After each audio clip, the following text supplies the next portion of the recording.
कार्तिक मास को हिंदू धर्म में पवित्रता और तपस्या का महीना माना जाता है। इस मास में भगवान विष्णु की विशेष कृपा पाने के लिए कुछ महत्वपूर्ण नियमों का पालन करना बहुत जरूरी होता है। अब हम जानेंगे कार्तिक मास के नियमों के बारे में। पहला नियम है प्रातःकाल स्नान करना। इस मास का सबसे महत्वपूर्ण नियम सूर्योदय से पूर्व ब्रह्म मुहूर्त में किसी पवित्र नदी, तालाब या घर पर ही शुद्ध जल से स्नान करना चाहिए। इसे कार्तिक स्नान कहते हैं।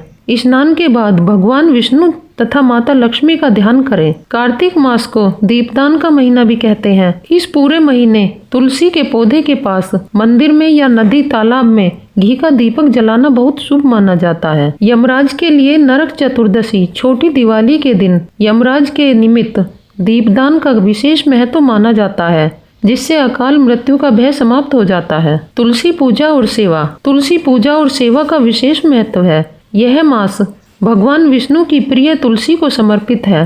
प्रतिदिन सुबह तुलसी को जल दें और उनकी पूजा करें और परिक्रमा करें। प्रतिदिन शाम को तुलसी के पौधे के पास दीपक अवश्य जलाएं। रविवार और एकादशी को तुलसी को जल देना या उनके पत्ते तोड़ना मना किया गया है। इस मास जमीन पर सोना श्रेष्ठ माना जाता है।